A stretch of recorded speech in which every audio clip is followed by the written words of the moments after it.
Hi hello. നമുക്കിന്ന് അല്പം different ആയിട്ട് കോവയ്ക്ക കൊണ്ടൊരു മെഴുക്ക് പുരട്ടി ഉണ്ടാക്കി നോക്കിയാലോ?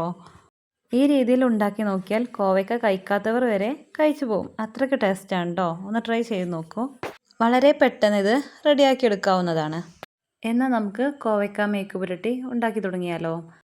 അതിനായി വട്ടത്തിൽ കട്ട് ചെയ്ത് വെച്ച കോവയ്ക്ക, 2 ചെറിയ സവാള, വലുതാണെങ്കിൽ 1 മതി, ഒരു തക്കാളി, പച്ചമുളക്, കറിവേപ്പില, ഇഞ്ചി വെളുത്തുള്ളി പേസ്റ്റ്.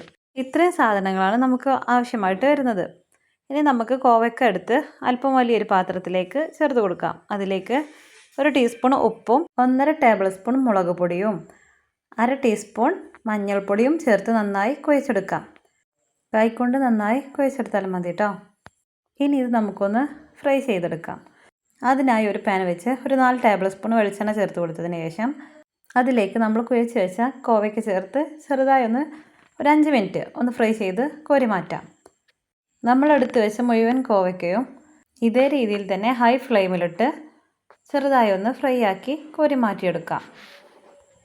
ഇതിനായി വെളിച്ചെണ്ണ തന്നെ ഉപയോഗിക്കാൻ ശ്രദ്ധിക്കണേ.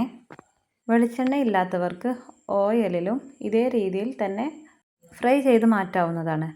വെളിച്ചെണ്ണയിലാകുമ്പോൾ അല്പം ടേസ്റ്റ് കൂടുതലായിട്ടുണ്ടാവും. എൻ്റെ വീഡിയോസ് നിങ്ങൾക്ക് ഇഷ്ടപ്പെട്ടാൽ എൻ്റെ ചാനലൊന്ന് സബ്സ്ക്രൈബ് ചെയ്യണേ, ഒരു ലൈക്കും തരണേ, കമൻ്റ് ഇടാൻ മറക്കല്ലേ.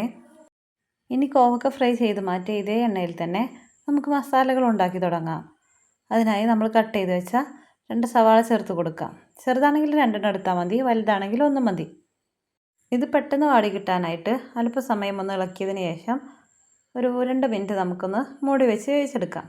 2 മിനിറ്റിന് ശേഷം മൂടി തുറന്ന് ഇതിലേക്ക് ഇഞ്ചി വെളുത്തുള്ളി പേസ്റ്റ് ചേർത്ത് കൊടുത്ത് നന്നായി ഒന്ന് ഇളക്കിയെടുക്കാം. ഇനി ഇതിൻ്റെ പച്ചച്ചുവ മാറുന്നത് വരെ അല്പസമയം ഒന്നും കൂടെ മൂടി വെച്ച് ഒന്ന് വഴറ്റിയെടുക്കാം. ഇനി ഇതിലേക്ക് തക്കാളി, പച്ചമുളക്, കറിവേപ്പില എന്നിവ ചേർത്ത് ഒന്നും കൂടെ ഒന്ന് ഇളക്കി അല്പസമയം കൂടെ ഒന്ന് മൂടി വെക്കാം. ഒരു 2 മിനിറ്റ് അത്ര മതി. അപ്പോഴേക്കും നമ്മൾ തക്കാളി നന്നായി ഉടഞ്ഞു കിട്ടും. 2 മിനിറ്റിന് ശേഷം മൂടി തുറന്ന് അല്പസമയം കൂടെ ഒന്ന് ഇളക്കിയതിന് ശേഷം ഇതിലേക്ക് നമുക്ക് മസാലപ്പൊടികൾ ചേർത്ത് കൊടുക്കാം.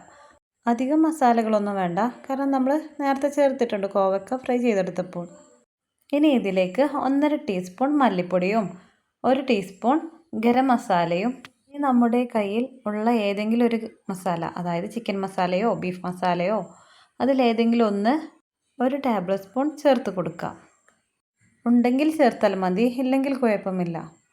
ചേർത്ത് കൊടുത്താൽ പ്രത്യേക ഒരു ടേസ്റ്റ് ആയിരിക്കും. ഇനി മസാലപ്പൊടികളുടെ എല്ലാം പച്ചമണം മാറുന്നത് വരെ അല്പസമയം ഒന്ന് ഇളക്കിയെടുക്കാം. ഇതിലേക്ക് അല്പം ചൂടുള്ള വെള്ളം ചേർത്ത് കൊടുക്കാം. 1/2 കപ്പ് ചേർക്കണേ. 1/2 കപ്പ് ചൂടുള്ള വെള്ളം ചേർത്ത് നന്നായി ഒന്ന് ഇളക്കി യോജിപ്പിച്ചെടുക്കാം. ഇതിലേക്ക് നമ്മൾ നേരത്തെ ഫ്രൈ ചെയ്ത് മാറ്റി വെച്ച കോവയ്ക്കയും ചേർത്ത് ഒന്നും കൂടി ഒന്ന് ഇളക്കിയെടുക്കാം. നന്നായി ഒന്ന് ഇളക്കി യോജിപ്പിച്ചെടുത്തതിന് ശേഷം അല്പസമയം നമുക്കിതൊന്ന് മൂടി വയ്ക്കാം. ഒരു 2-3 മിനിറ്റ് അത്ര മതി. അത്ര ടൈം ഒന്ന് നമുക്ക് മൂടി വെച്ചെടുക്കാം. നമ്മൾ ചേർത്ത മസാലകളെല്ലാം കോവയ്ക്കയിൽ പിടിക്കാൻ വേണ്ടിയിട്ടാണ് കേട്ടോ. ലോ ഫ്ലെയിമിലിട്ട് മൂടി വെച്ചാൽ മതി. ഇനി നമുക്ക് മൂടി തുറന്ന് അല്പം ഉപ്പ് ചേർത്ത് കൊടുക്കാം. എനിക്ക് അല്പം ഉപ്പ് കുറവുണ്ടായിരുന്നു, അതുകൊണ്ട് ഞാൻ അല്പം കൂടെ ചേർത്തിട്ടുണ്ട്. ഉപ്പും കൂടെ ചേർത്ത് നന്നായി ഒന്ന് ഇളക്കിയെടുത്താൽ നമ്മുടെ കോവയ്ക്ക മെഴുക്ക് പുരട്ടി റെഡി ആയിട്ടുണ്ട്.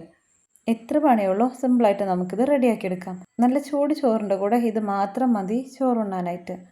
അത്ര ടേസ്റ്റാണ് കേട്ടോ. ഇനി കോവയ്ക്ക കിട്ടുമ്പോൾ ഈ രീതി ഒന്ന് ട്രൈ ചെയ്ത് നോക്കൂ, നിങ്ങൾക്ക് എന്തായാലും ഇഷ്ടപ്പെടും.